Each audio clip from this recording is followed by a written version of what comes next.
আগমনের উদ্দেশ্য এবং পৃথিবীতে তার পালিত ঐতিহাসিক কর্মসূচি সম্পর্কে একটি ধারাবাহিক আলোচনা আল্লাহ এখানে করেছেন। এই আয়াতের আলোচনার মাধ্যমে আমরা বুঝতে পারব যে মহানবী মুহাম্মদুর রাসূলুল্লাহ সাল্লাল্লাহু আলাইহি ওয়াসাল্লাম তিনি যে এক বিপ্লব সাধন করেছিলেন। একটি অন্ধকার এবং জাহেলি যুগে তিনি মরুচারী এক জাতির নিকট আগমন করে সেই আরব্য মরুচারী অসভ্য বর্বর একটি জাতিকে পৃথিবীর ইতিহাসের সবচেয়ে উন্নত, সুসভ্য, সবচেয়ে আলোকিত জাতিতে পরিণত করেছেন, যারা শুধু আরব ভূখণ্ডেই নয়, পৃথিবীর এক প্রান্ত থেকে আরেক প্রান্ত পর্যন্ত আলোকবর্তিকা হয়ে, সভ্যতার মশাল নিয়ে, মানবতার দূত হয়ে পৃথিবীর দিকে দিকে তারা ছড়িয়ে পড়েছে এবং সারা বিশ্বময় সূচিত হয়েছে মানব সভ্যতার এক অনন্য জাগরণ। এই যে রাসূল আকরাম সাল্লাল্লাহু আলাইহি ওয়াসাল্লাম এমন একটি ঐতিহাসিক বিপ্লব সাধন করলেন, কিভাবে তিনি করলেন, কি ছিল তার কর্মপ্রক্রিয়া, কেমন ভাবে তিনি এই সভ্যতার পরিবর্তন ঘটালেন, অন্ধকারে আলো ফোটালেন,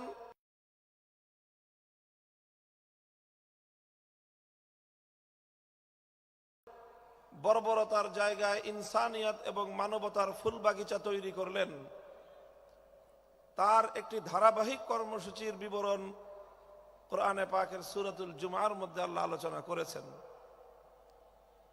ঠিক একই ধরনের আরেকটি আয়াত সূরাতুল বাকারার মধ্যেও রয়েছে, কাছাকাছি আয়াত, সামান্য অগ্রপশ্চাতের একটু পার্থক্য সহ মূল কথাগুলো একইভাবে সূরাতুল বাকারার মধ্যেও আল্লাহ পাক কাছাকাছি আরেকটি আয়াত নাজিল করেছেন।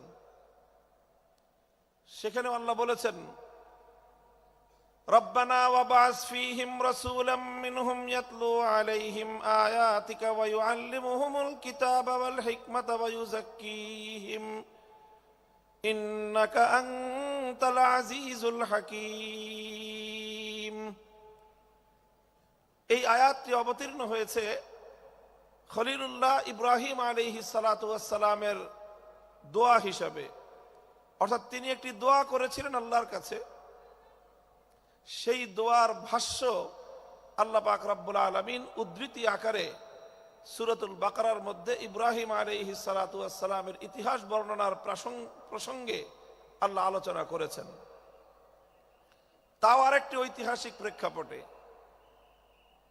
আল্লাহর নির্দেশে ইব্রাহিম আলাইহিস সালাম তার সন্তান ইসমাইল আলাইহিস সালামকে নিয়ে সেই মক্কার পাহাড়ি প্রান্তরে একটি উপত্যকায়, চারিদিকে পাহাড় পরিবেষ্টিত একটি জনমানবহীন, একটি অনুন্নত, অবহেলিত একটি অঞ্চলে, পাহাড়ি অঞ্চলে, পাথুরে অঞ্চলে আল্লাহর পক্ষ থেকে আদিষ্ট হয়েছিলেন আল্লাহর ঘর বাইতুল্লাহ নির্মাণ করার জন্য।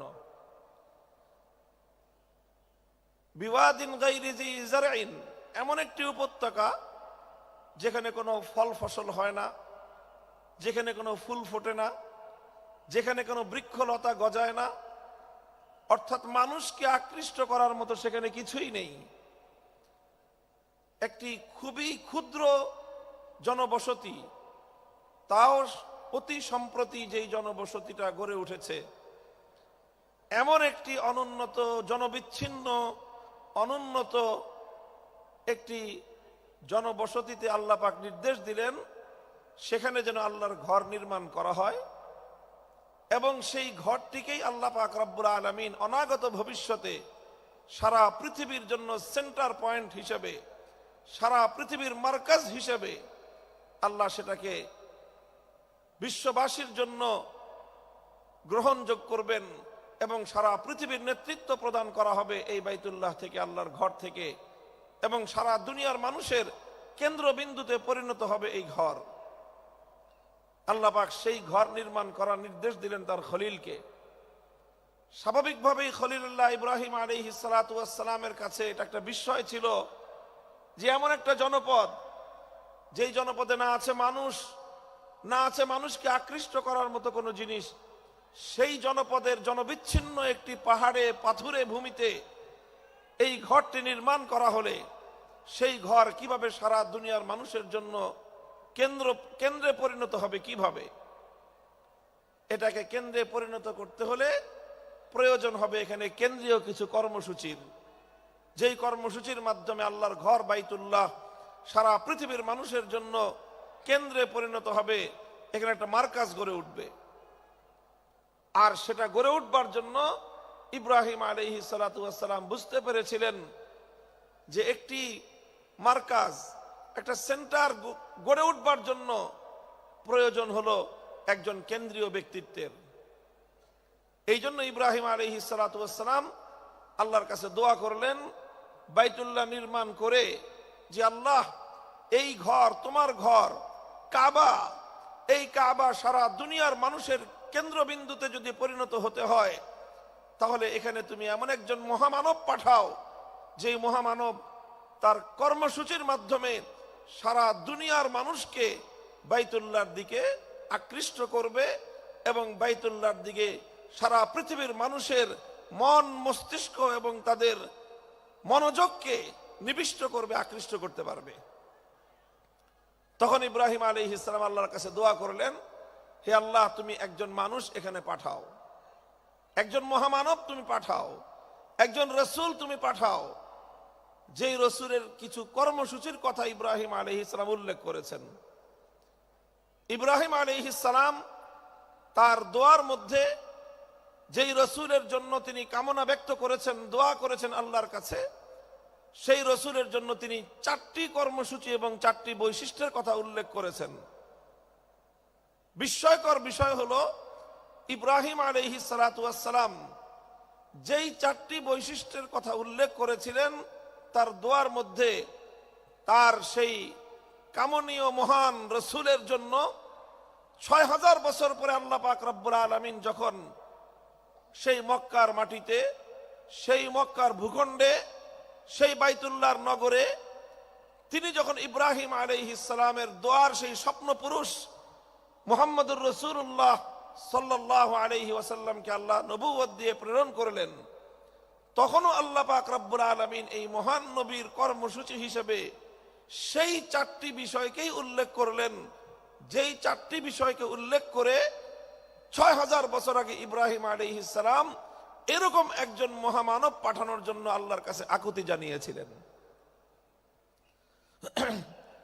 ইব্রাহিম আলাইহিস সালাম বলেছিলেন, রব্বানা ওয়াবাস ফীহিম রাসূলাম মিনহুম ইয়াতলু আলাইহিম আয়াতিকা ওয়া ইউআল্লিমুহুমুল কিতাবা ওয়াল হিকমাহ ওয়া ইউযাক্কিহিম ইন্নাকা আনতাল আজিজুল হাকীম। আমরা এখানে ধারাবাহিকভাবে ইব্রাহিম আলাইহিস সালামের দোয়া এবং 6000 বছর পরে সেই দোয়ার স্বপ্ন প্রতিশ্রুত পুরুষ মুহাম্মদুর রাসূলুল্লাহ সাল্লাল্লাহু আলাইহি ওয়াসাল্লামের আগমনের প্রাক্কালে আল্লাহ পাক রব্বুল আলামিন সেই নবীর যেই কর্মসূচিগুলো উল্লেখ করেছেন, ধারাবাহিকভাবে সেই 4টি কর্মসূচির আমরা আলোকপাত করব, আলোচনা করব। এটাই হলো আজকে আমার তাফসীরুল কোরআনের আলোচ্য বিষয়। প্রথম কর্মসূচির কথা আল্লাহ পাক বলেছেন।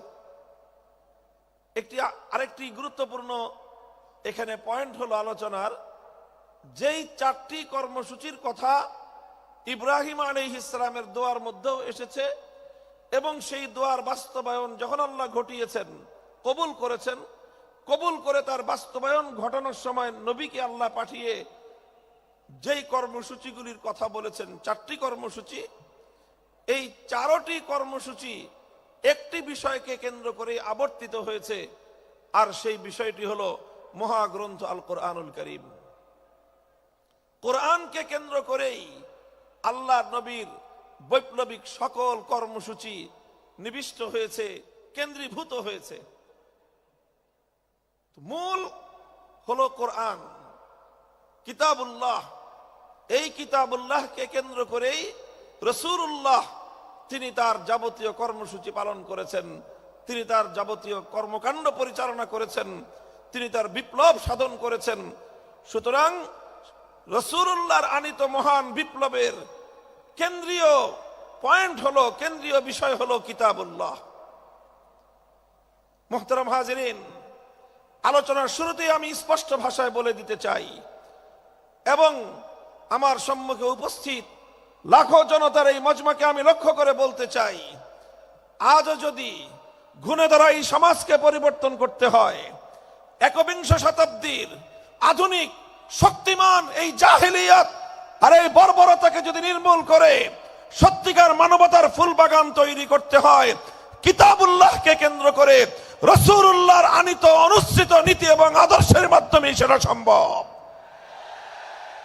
কাজে আমাদেরকে আবার, যারা আমরা আল্লাহর কিতাবুল্লাহর অনুসারী, যারা আমরা রাসূলুল্লাহর উম্মত, কিতাবুল্লাহর অনুসারী রাসূলুল্লাহর উম্মতদেরকে আবার সেই রাসূলুল্লাহর আদর্শ কিতাবুল্লাহর অনুসরণের মাধ্যমে সমস্ত তন্ত্রমন্ত্রের কবর রচনার মধ্য দিয়ে নতুন বিশ্ব ব্যবস্থা গড়ে তুলতে হবে, নতুন বিশ্ব ব্যবস্থার জাগরণ ঘটাতে হবে।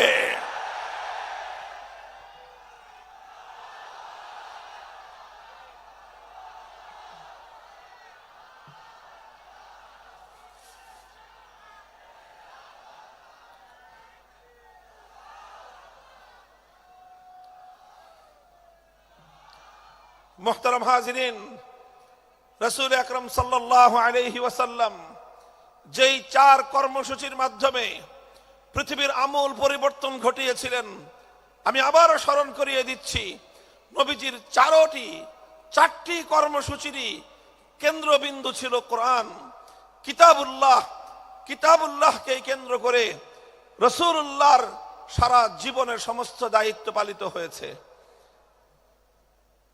প্রথম দায়িত্ব ছিল আল্লাহর পয়গম্বরের, রব্বানা ওয়াবাস ফীহিম রাসূলাম মিনহুম ইয়াতলু আলাইহিম আয়াতিক।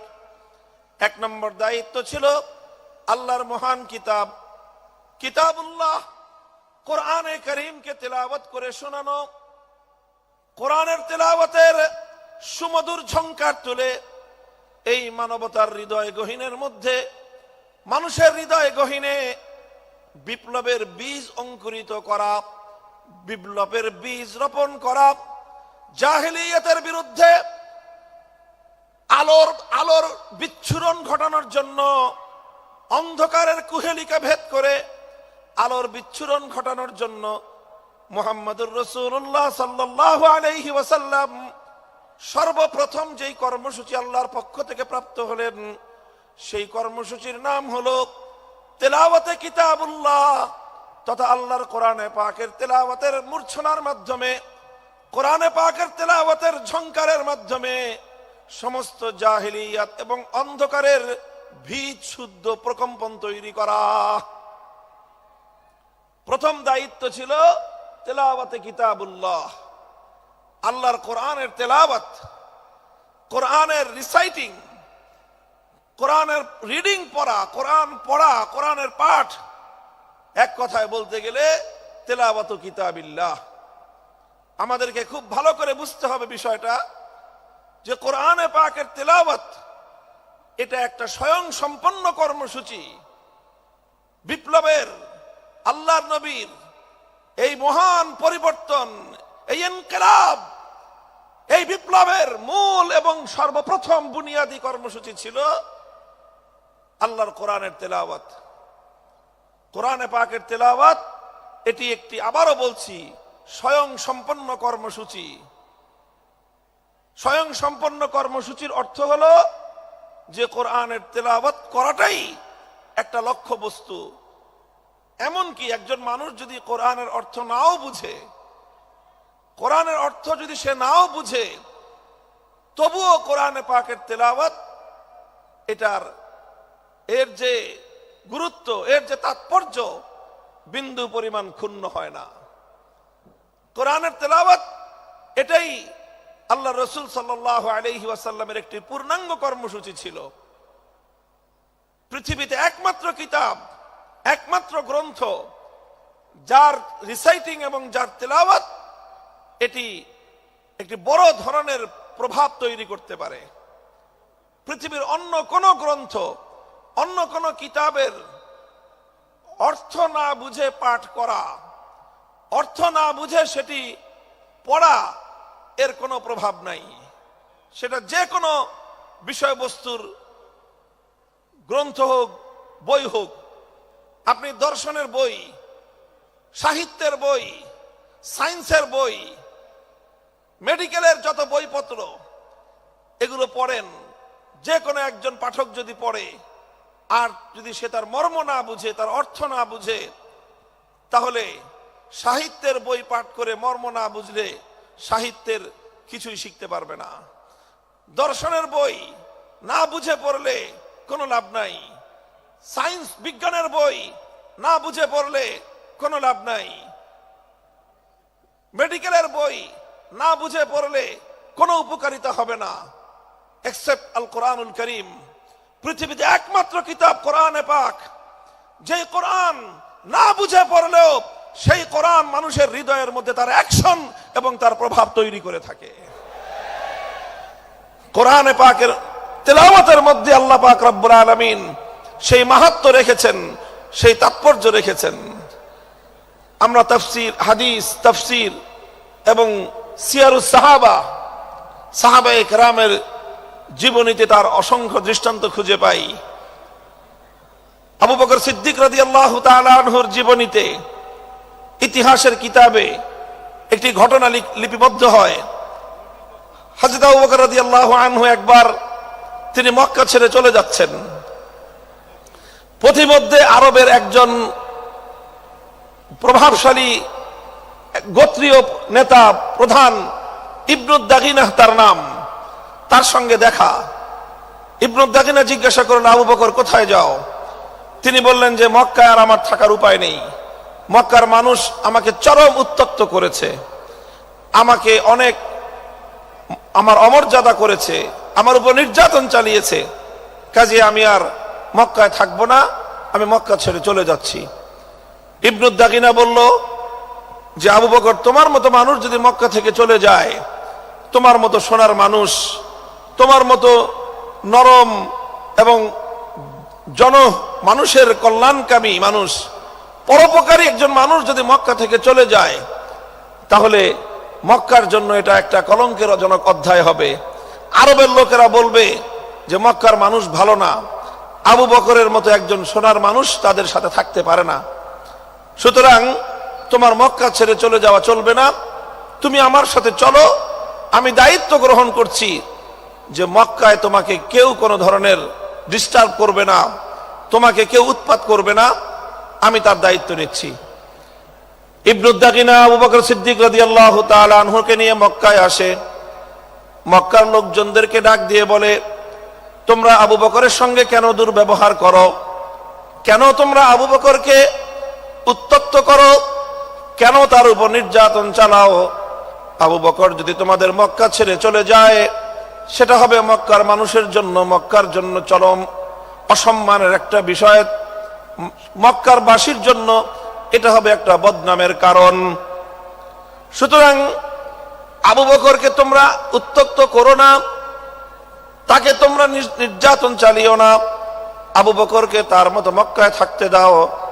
কারণ আবু বকর তো কোনো মানুষের ক্ষতি করে না, মানুষের কল্যাণ করে।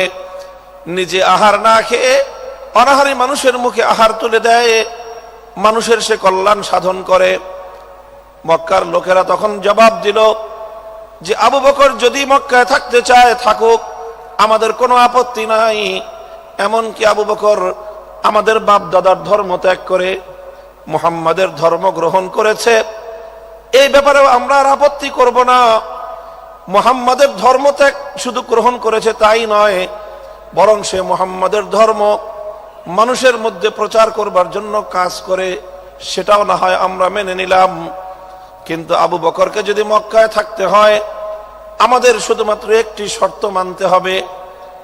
আবু বকর আল্লাহর কোরআনের তেলাওয়াত করে, কালামুল্লাহ শরীফের তেলাওয়াত করে, সে তেলাওয়াত করুক, সেটাতেও আমরা বাধা দিব না, কিন্তু শুধুমাত্র আমাদের একটা শর্ত মানতে হবে, আবু বকরকে কোরআনের তেলাওয়াত করতে হবে তার ঘরের দুয়ার বন্ধ করে, ঘরের ভিতরে। ঘরের দুয়ার খুলে উঠোনে দাঁড়িয়ে, উন্মুক্ত প্রান্তরে দাঁড়িয়ে আবু বকর আল্লাহর কোরআন তেলাওয়াত করে, এটা করতে পারবে না। ইবনু দাগিনা জিজ্ঞাসা করলো, কারণ কি? ঘরটারও মালিক আবু বকর, ঘরের যে উঠোন সেই উঠোনের মালিকও আবু বকর। ঘরের উঠোনে, ঘরের বাইরে দাঁড়িয়ে, বারান্দায় দাঁড়িয়ে যদি আবু বকর তেলাওয়াত করে, তোমাদের সমস্যা কোথায়? মক্কার লোকেরা তখন জবাব দিল যে আবু বকর যখন ঘরের বাইরে উন্মুক্ত উঠোনে দাঁড়িয়ে আবেগ মাখা কণ্ঠে আল্লাহর কোরআনে পাকের তেলাওয়াত করতে থাকে, তখন আবু বকর সিদ্দিকের এই কোরআনের তেলাওয়াত এটা মন্ত্রমুগ্ধের মতো, এটা চুম্বকের মতো আমাদের মানুষগুলোকে আকর্ষণ করতে থাকে। এমনকি আমরা ঘরের মধ্যে আমাদের ছোট্ট ছোট্ট শিশুদেরকে পর্যন্ত দড়ি দিয়ে বেঁধে রাখতে পারি না।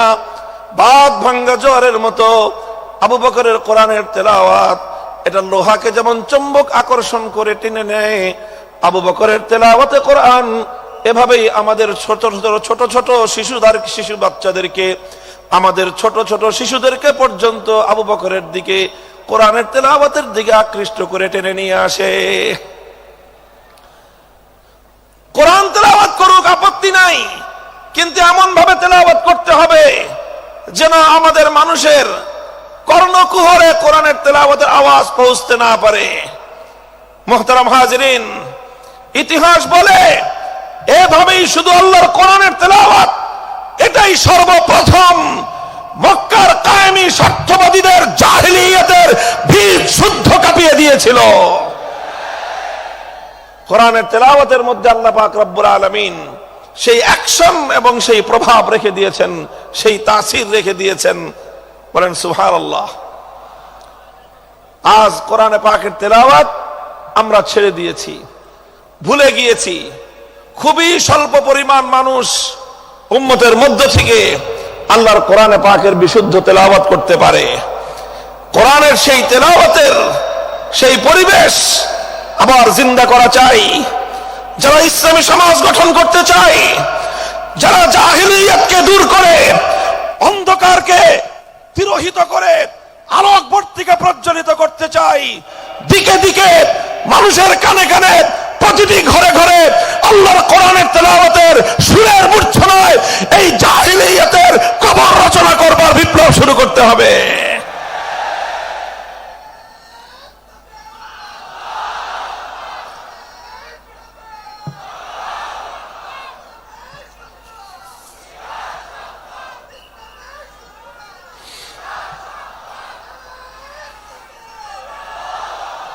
هو الذي بعث في الأميين رسولا منهم يتلو عليهم آياته ويعلمهم الكتاب والحكمة।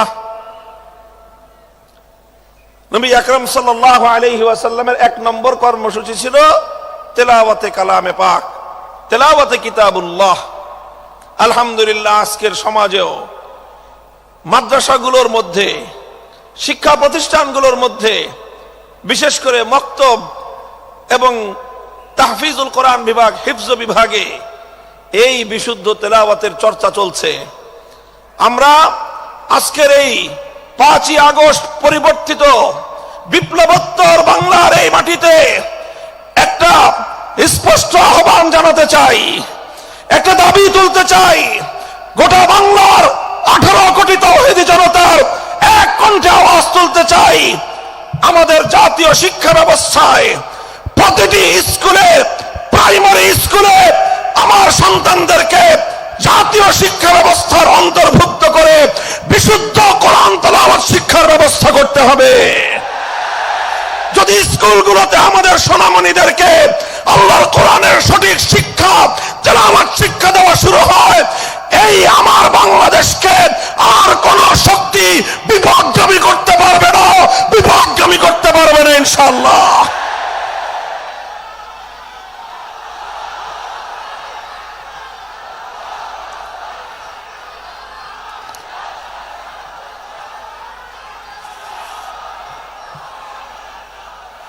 এদেশের মুসলমানদের ট্যাক্সের পয়সা দিয়ে রাষ্ট্রীয় অর্থে আমাদের সন্তানদের শিক্ষা ব্যবস্থা পরিচালিত হয়। সেই শিক্ষা ডারউইনের মতবাদ শেখানো হবে। সেই শিক্ষা ব্যবস্থায় সেখানে নানা ধরনের গাঁজাখুরি গল্প শেখানো হবে।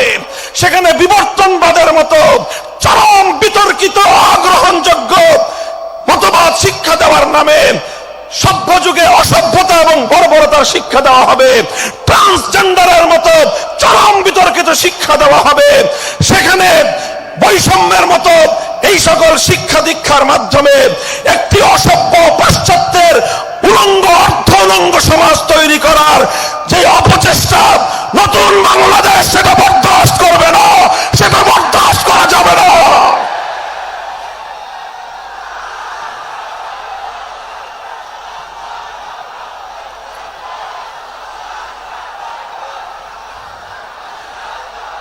এই জন্য আমরা যে কথা বলছি, কোরআনকে ঘরে ঘরে পৌঁছাতে হবে। প্রতিটি শিশুর হৃদয়ে আল্লাহর কোরআনের আলো জ্বালতে হবে। আমাদের জাতীয় শিক্ষা ব্যবস্থায় প্রতিটি প্রাইমারি স্কুলে একজন কোরআনের শিক্ষক নিয়োগ দিয়ে বিশুদ্ধ তেলাওয়াতের এই আওয়াজ আজ বাংলাদেশে গণদাবিতে পরিণত করতে হবে। নিজেদের অধিকার যদি স্বাভাবিকভাবে আদায় না হয়, যে কোনো মূল্যে আগামী ভবিষ্যৎ প্রজন্মের ঈমান এবং আকীদা রক্ষার জন্য আদায় করে নিতে হবে, আদায় করে নিতে হবে।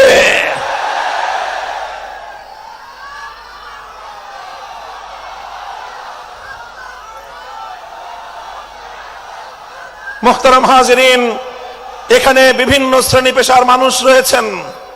আইন শৃঙ্খলা রক্ষাকারী বাহিনীর ভাইরা রয়েছেন, গোয়েন্দা সংস্থার লোকেরা রয়েছেন, এখানে বিভিন্ন শিক্ষা প্রতিষ্ঠানের শিক্ষক শিক্ষিকা মহোদয় রয়েছেন, অনেক শিক্ষা প্রতিষ্ঠানের পরিচালক মন্ডলীর সদস্যরা রয়েছেন। আপনারা সকলেই বিবেচনা করে দেখুন যে এত কিছু শিক্ষা দেওয়া হয়, এতগুলো সাবজেক্ট পড়ানো হয়, এত শিক্ষক শিক্ষিকা জাতীয় শিক্ষা ব্যবস্থার শিক্ষাঙ্গনগুলোতে রাষ্ট্রীয়ভাবে প্রতিপালিত হয়, তাদের সকলের আয়োজন হয়, অথচ কোটি কোটি কচি কাঁচা শিক্ষার্থীদের জন্য জাতীয় শিক্ষা ব্যবস্থায় আল্লাহর কোরআনের বিশুদ্ধ তেলাওয়াতটুকু শিক্ষা দেওয়া হলো না। একটি মুসলিম জাতি হিসেবে আমাদের জন্য এর চেয়ে দুঃখজনক, এর চেয়ে লজ্জাজনক আর কোনো বিষয় থাকতে পারে না। এমন বাংলাদেশ দেখার জন্য শরীয়তুল্লাহরা রক্ত দেয় নাই, এমন বাংলাদেশ দেখার জন্য তিতুমিররা বাঁশের কেল্লা গড়ে নাই। আমাদেরকে অনেক বঞ্চিত করা হয়েছে, আমাদেরকে বিপদগামী করার জন্য জাতীয় আন্তর্জাতিক আভ্যন্তরীণ এবং বহির শত্রুরা একযোগে অনেক ষড়যন্ত্র করেছে। এবার সমস্ত ষড়যন্ত্রের জাল ছিন্ন করবার সময় এসেছে। আমরা সকলেই যদি যার যার জায়গা থেকে এই আওয়াজ উঠাই যে সব শিক্ষা থাকতে পারবে, সমস্ত কিছু শিখবে আমাদের শিক্ষার্থীরা, প্রাইমারি লেভেলে অন্তত বিশুদ্ধ তেলাওয়াতের শিক্ষা থাকবে না কেন? আল্লাহ পাক রব্বুল আলামিন আমাদের এই ঈমানি দাবি উপলব্ধি করে এই রাষ্ট্র ব্যবস্থাকে যথাযথ পদক্ষেপ গ্রহণ করার তৌফিক দান করুন।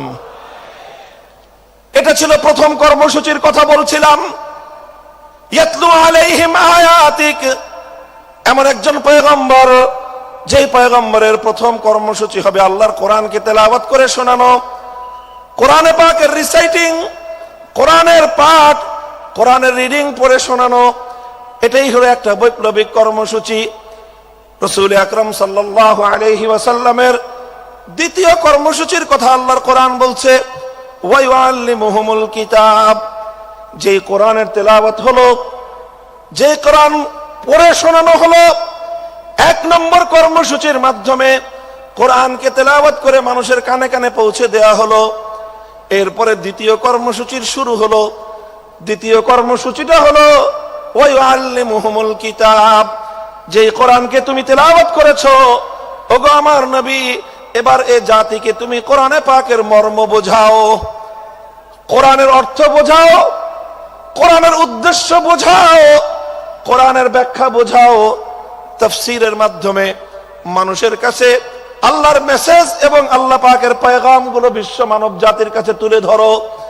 রাসূল আকরাম সাল্লাল্লাহু আলাইহি ওয়াসাল্লামের দ্বিতীয় দফা কর্মসূচির শিরোনাম হলো তালিমুল কিতাব, অর্থাৎ আল্লাহর কিতাবের মর্ম এবং তার ব্যাখ্যা শিক্ষা প্রদান করা।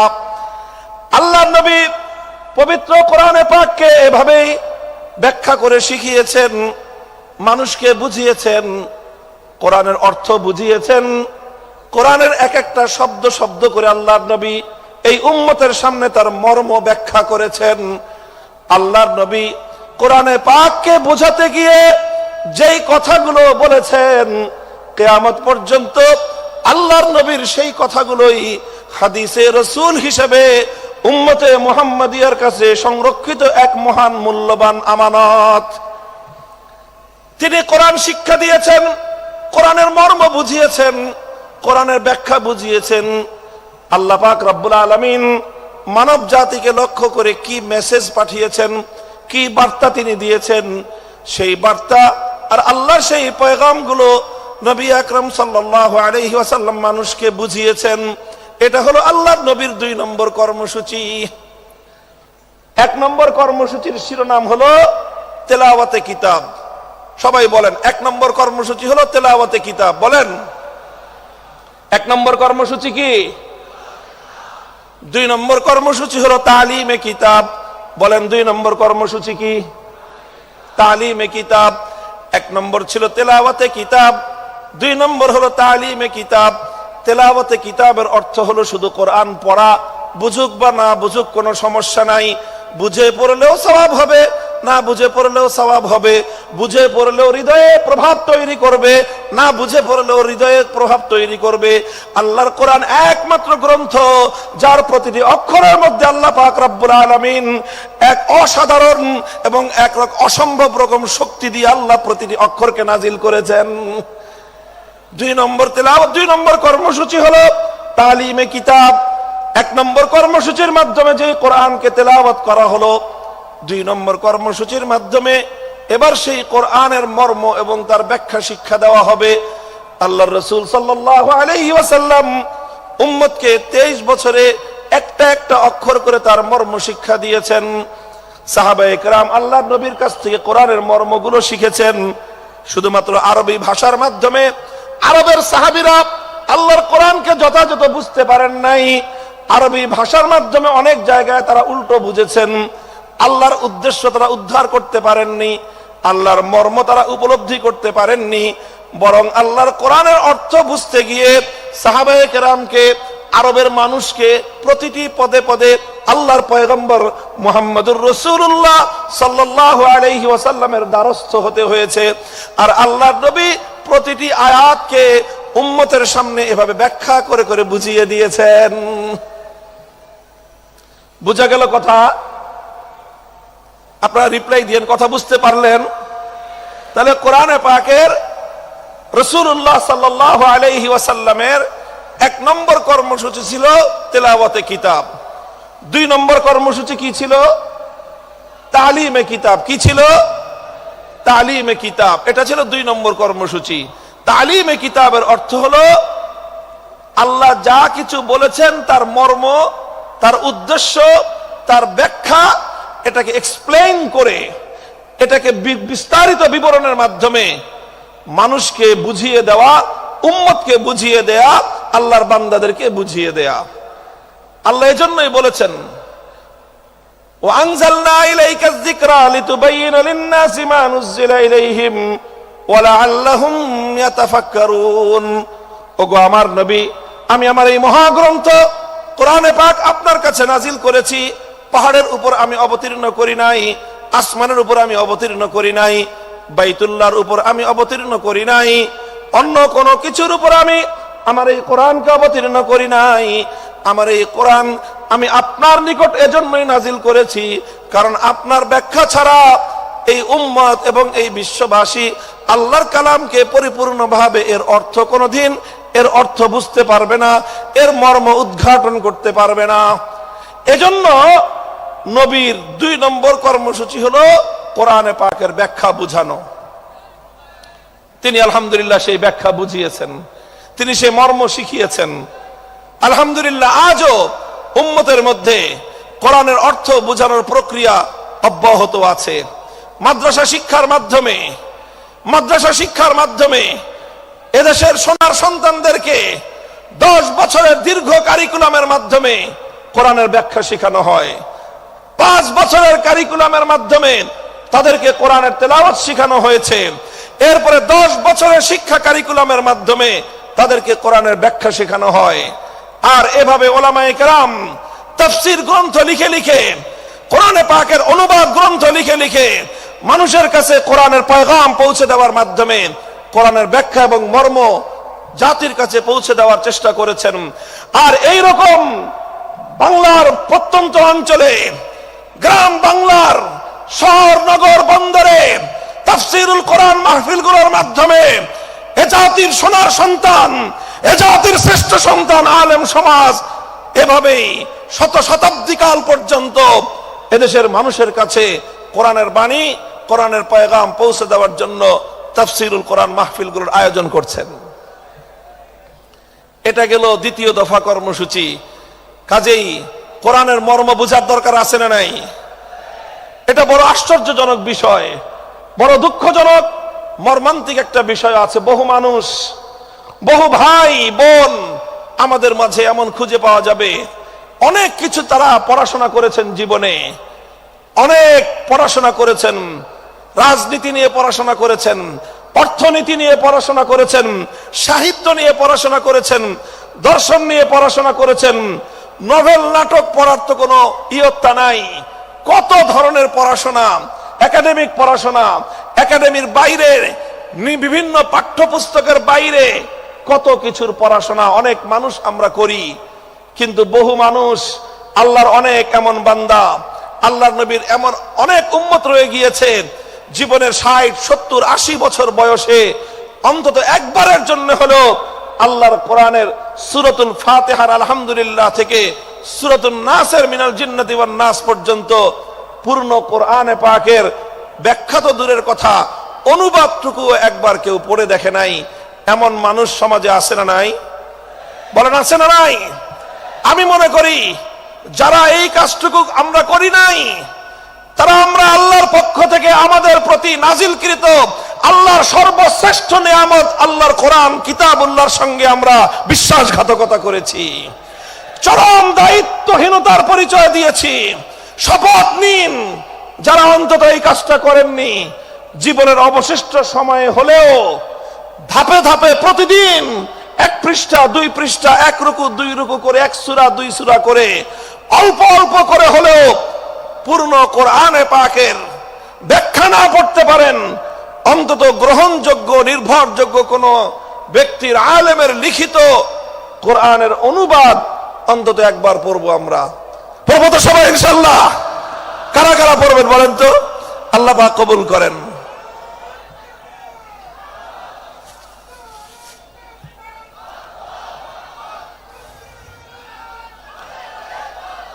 আমরা আল্লাহর কোরআনের আলো ঘরে ঘরে জ্বালতে চাই। ঘরে ঘরে জ্বালার আগে অন্তত প্রথম আমাদের হৃদয়ে গহীনে আল্লাহর কোরআনের আলো জ্বালতে হবে। প্রতিটি মুসলমান কোরআনের তেলাওয়াত শেখার চেষ্টা করতে হবে। দ্বিতীয়ত, কোরআনের মর্ম বোঝার জন্য তালিমে কিতাবের কর্মসূচির আওতায় আমাদের আসতে হবে। আল্লাহর নবীর প্রথম কর্মসূচি তেলাওয়াতে কিতাবের আওতায় এসে কোরআনে পাকের তেলাওয়াত শিখতে হবে। কোরআনে পাকের দ্বিতীয় কর্মসূচি, রাসূলুল্লাহর দ্বিতীয় কর্মসূচি তালিমে কিতাবের আওতায় এসে অন্তত জীবনে একবার হলেও পবিত্র কোরআনে পাকের অনুবাদ ফার্স্ট টু লাস্ট, আগা গোড়া একবার অন্তত আপনি অধ্যয়ন করুন। আমি আত্মবিশ্বাসের সঙ্গে বলতে পারি, একজন মানুষ যদি মনোযোগ সহকারে পূর্ণ কোরআনে পাক একবার অনুবাদ পাঠ করে, কোরআন তার হৃদয়ের গহীনে এমন প্রভাব তৈরি করতে পারবে, পৃথিবীতে আর কোনো কিছু তার হৃদয়ে এত গহীন প্রভাব তৈরি করতে পারবে না ইনশাআল্লাহ। এটা গেল দ্বিতীয় দফা কর্মসূচি। 3 নম্বর কর্মসূচি হলো আল্লাহর পয়গম্বরের ওয়া ইউআল্লিমুহুমুল কিতাবা ওয়াল হিকমাহ, তালিমে হিকমত। 3 নম্বর কর্মসূচি হলো তালিমে হিকমত। কি বললাম বলেন তো? তালিমে হিকমত বলেন সবাই, তালিমে হিকমত। 1 নম্বর কর্মসূচি ছিল তেলাওয়াতে কিতাব, 2 নম্বর কর্মসূচি ছিল তালিমে কিতাব। আল্লাহর নবীর 3 নম্বর কর্মসূচি হলো তালিমে হিকমত। 3 নম্বর কর্মসূচি কি, জোরে বলেন? তালিমে হিকমত। তালিমে হিকমত কি জিনিস? তাফসীরে মাআরিফুল কোরআনে পাকের তাফসীরে মাআরিফুল কোরআনের মধ্যে আল্লামা মুফতি শফি রহমতুল্লাহ আলাইহি, পাক ভারত উপমহাদেশের মুফতি আজম, তিনি সহ অনেক মুফাসসিরিনে কেরামগণ তালিমে হিকমতের যে অগ্রগণ্য ব্যাখ্যা লিখেছেন, সেটা হলো এই তালিমে হিকমত মানে হলো যে প্রথমে কোরআনে পাকের তেলাওয়াত করা হলো, এটা ছিল 1 নম্বর কাজ। তারপরে কোরআনে পাকের মর্ম এবং তার অর্থ এবং তার ব্যাখ্যা শিক্ষা দেওয়া হলো, এটা ছিল তালিমে কিতাব, এটা ছিল 2 নম্বর কর্মসূচি। বন্ধুগণ, আল্লাহর পাক রব্বুল আলামিন তার নবীকে বলেছেন, শুধুমাত্র মৌখিকভাবে কোরআনের অর্থ বুঝিয়ে দিলেই এই জাতি আমার বান্দারা এই কোরআনকে পরিপূর্ণ অনুধাবন করতে পারবে না। শুধুমাত্র ব্যাখ্যা শোনায়ে দিলে, শুধুমাত্র অর্থ শোনায়ে দিলে, অথবা শুধুমাত্র ব্যাখ্যা পড়ায়ে দিলে, শুধু পড়ানো আর শোনানোর দ্বারাই আল্লাহর কোরআনকে এ জাতি পরিপূর্ণভাবে অনুধাবন করতে পারবে না।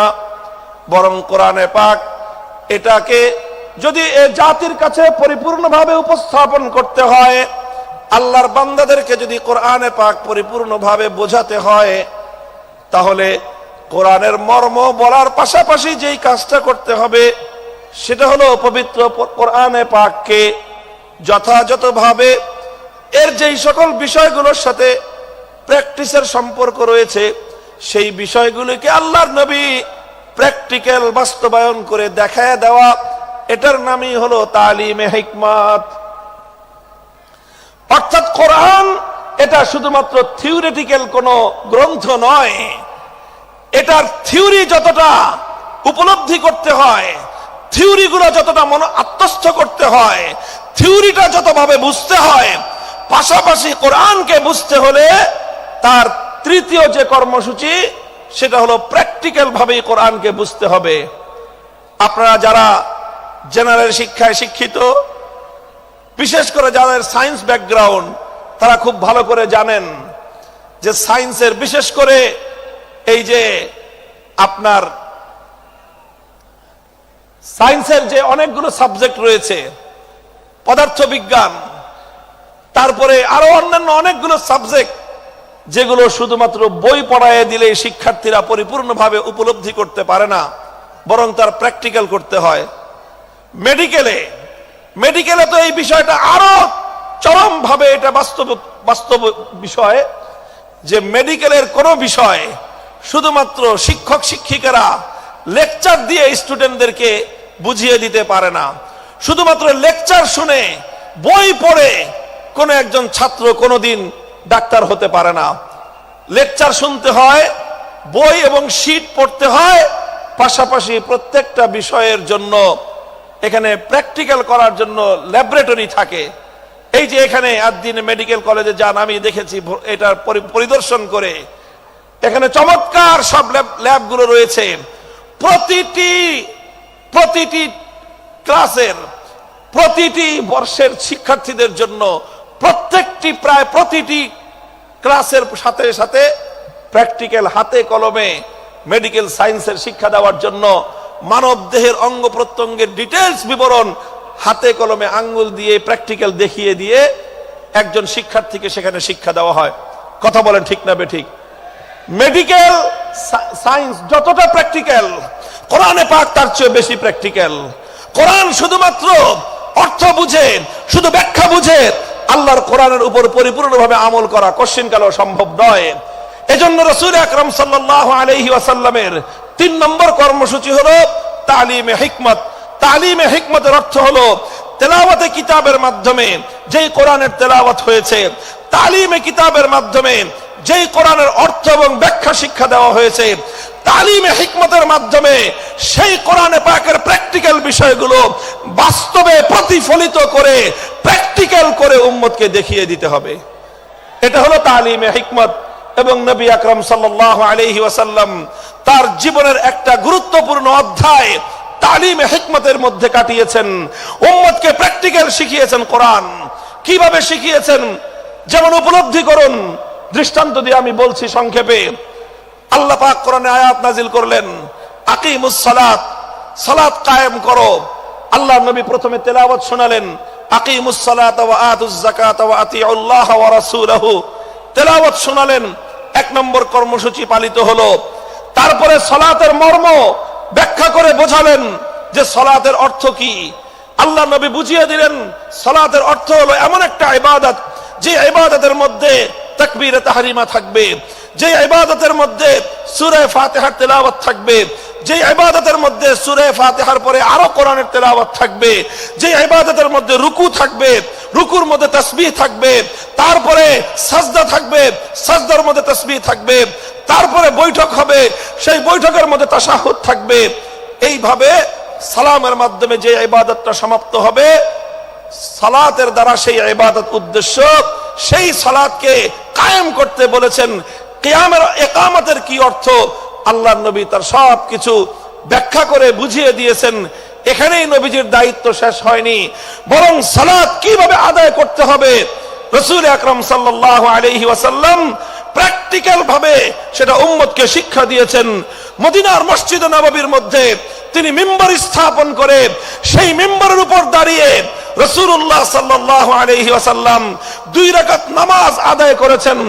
সকলে দর্শক, আল্লাহর নবী সালাত আদায়কারী, সকল সাহাবী দর্শক। এরপরে আল্লাহর নবী সকলকে লক্ষ্য করে বললেন, সল্লু কামা রাআইতুমুনি উসাল্লি, তোমরা আমাকে যেভাবে নামাজ পড়তে দেখলে ঠিক সেভাবেই তোমরা নামাজ পড়বে। শুধু আমার কথা শুনে নামাজ পড়বে না, আমার হাদিস পড়ে শুধু নামাজ পড়বে না, বরং আমার নামাজ দেখে দেখে তোমরা নামাজ শিখবে। প্র্যাকটিক্যালি নামাজ শিক্ষা দিয়েছেন। এই যে নামাজের যে প্র্যাকটিক্যাল শিক্ষা দিলেন, এটার নামই হলো তালিমে হিকমত। এটা শুধু নামাজের ক্ষেত্রেই নয়, জীবনের প্রতিটি ক্ষেত্রে, প্রত্যেকটি কর্মকাণ্ড একজন মুমিনের, প্রতিটি কর্মকাণ্ডের প্র্যাকটিক্যাল নমুনা আল্লাহর নবীর জীবন থেকে গ্রহণ করতে হয়। নবীর জীবনে প্রতিটি কাজের যেই প্র্যাকটিক্যাল নমুনা আছে, সেই প্র্যাকটিক্যাল নমুনাটাই হলো তালিমে হিকমত, সেটাই হলো কোরআনে পাকের প্র্যাকটিক্যাল। আল্লাহর নবীর উপর কোরআনে আয়াত নাজিল হলো, আস-সারিকু ওয়াস-সারিকাতু ফাকতাউ আইদিয়াহুমা জাযাআম বিমা কাসাবা নাকালাম মিনাল্লাহ ওয়াল্লাহু আজিজুন হাকীম। আয়াত নাজিল হলো, নবীজি তেলাওয়াত করে শোনালেন, 1 নম্বর দায়িত্ব পালন হলো। তারপরে চুরি, চোর নারী হোক পুরুষ হোক, সেই চোরের সংজ্ঞা শিখালেন যে মানুষ কখন চোর সাব্যস্ত হয়, কতটুকু সম্পদ কিভাবে চুরি করলে এটা কোরআনে পাকের ভাষায় চুরি বলে সাব্যস্ত হবে। তারপরে সেই চুরির অপরাধ সাব্যস্ত হতে হলে কি লাগবে, আল্লাহর নবী সেটাকে ব্যাখ্যা করে বোঝালেন। ব্যাখ্যা করে শুধু মৌখিকভাবে বুঝিয়ে দিয়েই আল্লাহর নবীর দায়িত্ব ক্ষান্ত হয়নি, বরং যখন জমিনের মধ্যে চুরির অপরাধ যখন সংগঠিত হয়েছে, সেই অপরাধ সংগঠিত হওয়ার পর আল্লাহর কিতাবের ব্যাখ্যা অনুযায়ী, আল্লাহর কোরআনের নির্দেশ অনুযায়ী তিনি প্র্যাকটিক্যাল ভাবে চুরির শাস্তি প্রয়োগ করে দুনিয়াবাসীকে দেখিয়ে দিয়েছেন যে এই আয়াতের প্র্যাকটিক্যাল কিভাবে করতে হয়।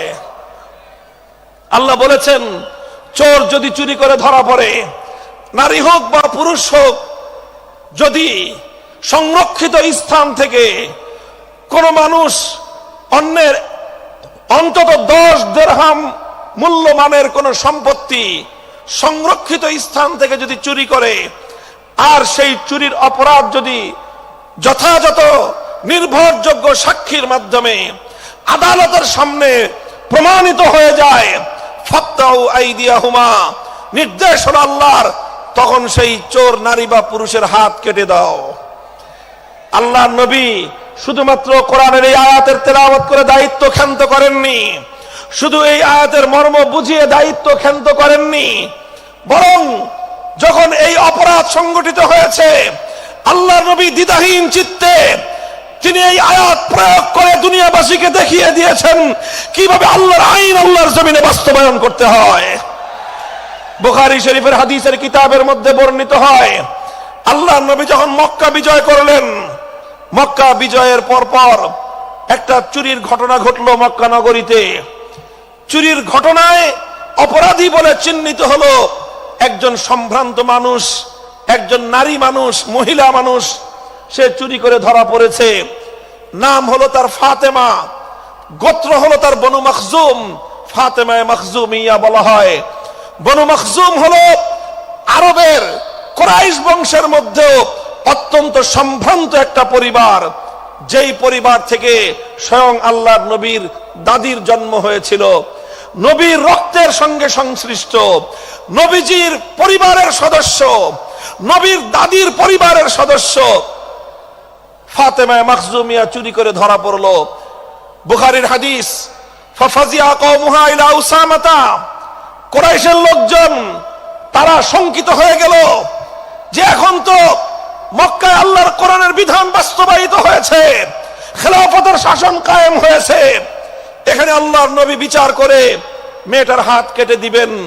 যদি মেয়েটার হাত কাটা যায়, একটা মেয়ের হাত কাটা যাবে, পুরা বংশের নাক কাটা যাবে।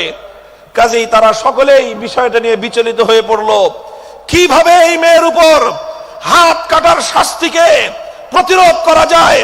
এজন্য তারা তদবির শুরু করলো। তদবিরের জন্য একজন উপযুক্ত ব্যক্তি, আল্লাহর নবীর অত্যন্ত কাছের, নবীর অত্যন্ত প্রিয় একজন ঘনিষ্ঠ সাহাবী উসামা ইবনে যায়েদ, আল্লাহর নবীর পালক পুত্রের সূত্রে তিনি নবীজির নাতি। সেই উসামা, যাকে বলা হতো হিব্বু রাসূলিল্লাহি সাল্লাল্লাহু আলাইহি ওয়াসাল্লাম, অর্থই হলো আল্লাহর রাসূলের প্রিয় পাত্র, নবীজির প্রিয়তম, এটাই ছিল তার উপাধি।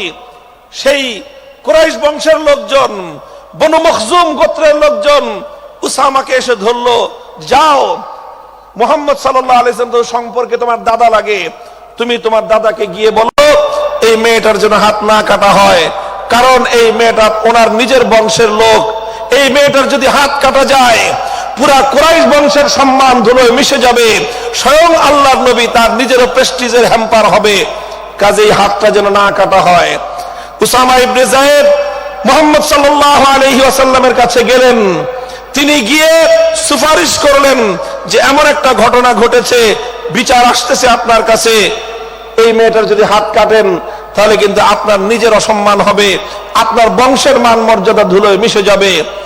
বুখারীর হাদিস, আল্লাহর কসম খেয়ে বলতেছি, আল্লাহর নবীর সম্মুখে উসামা ইবনে যায়েদ এই তদবির এবং এই সুপারিশ করতে দেরি আল্লাহর নবী গর্জন দিয়ে উঠলেন, উসামা আতাশফাউ ফি হাদ্দিন মিন হুদুদিল্লাহ, আল্লাহর কোরআনের বিধান আমি প্র্যাকটিক্যাল বাস্তবায়ন করব, তুমি তদবির নিয়ে এসে আমার সেই প্র্যাকটিক্যাল বাস্তবায়নের ক্ষেত্রে অন্তরায় হওয়ার চেষ্টা করো। খবরদার, ভবিষ্যতে যেন তোমাকে আর এই ধরনের কর্মকাণ্ডে দ্বিতীয়বার না দেখা যায়। উসামা ভয়ে সংকুচিত হয়ে গেলেন, নবীর সামনে থেকে সরে গেলেন। আল্লাহর নবী বুঝতে পেলেন বিষয়টা শুধু উসামার একা নয়, সে একজন অল্প বয়স্ক যুবক মানুষ, বালক মানুষ, সে না বুঝে আমার কাছে বলেছে।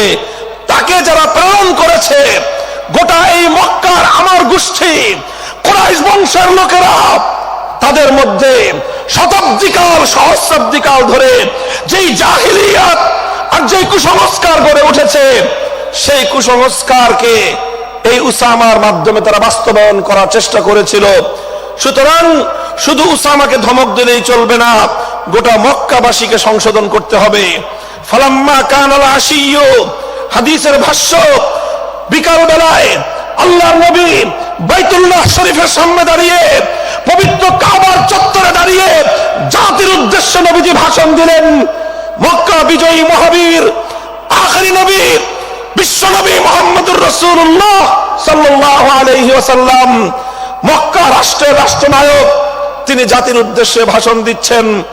পৃথিবীর অনেক নেতা, অনেক প্রধানমন্ত্রী, অনেক রাষ্ট্রনায়ক, অনেক বিশ্ব নেতা বিশ্ব মানব জাতির উদ্দেশ্যে ভাষণ দিয়েছে, আর আল্লাহর নবীও একজন লিডার হিসেবে, একটি জাতির কর্ণধার হিসেবে জাতির উদ্দেশ্যে তিনি ভাষণ দিচ্ছেন। কম্পেয়ার করা দরকার, নবীর ভাষণ থেকে বিশ্ব নেতাদের, জাতীয় নেতাদের শিক্ষা গ্রহণ করা উচিত। আল্লাহ নবী বললেন, লক্ষ্য করে শুনুন, বাইতুল্লাহকে সামনে রেখে পবিত্র কাবা শরীফের চত্বরে নবীজি লক্ষ্য করে বললেন, ইন্নামা হালাকা মান কানা ক্বাবলাকুম ইযা সারাকা ফীহিমুদ দাঈফ আকামু আলাইহিল হাদ ওয়া ইযা সারাকা ফীহিমুশ শরীফ তারাকুহু। হে আমার জাতি, শুনে রাখো, পৃথিবী থেকে অনেক সম্প্রদায়, অনেক জাতি, অনেক কওমকে আল্লাহ পাক রব্বুল আলামিন ধ্বংস করে দিয়েছেন। তাদের ধ্বংসের পিছনে একটা বড় কারণ ছিল, একটা অপরাধে তাদেরকে আল্লাহ ধ্বংস করে দিয়েছেন। সেই অপরাধটা ছিল ইজা সারাকা ফীহিমুজ যায়ীফ আকামু আলাইহিল হাদ ওয়া ইজা সারাকা ফীহিমুশ শরীফ তারাকুহু। যখন তাদের সম্প্রদায়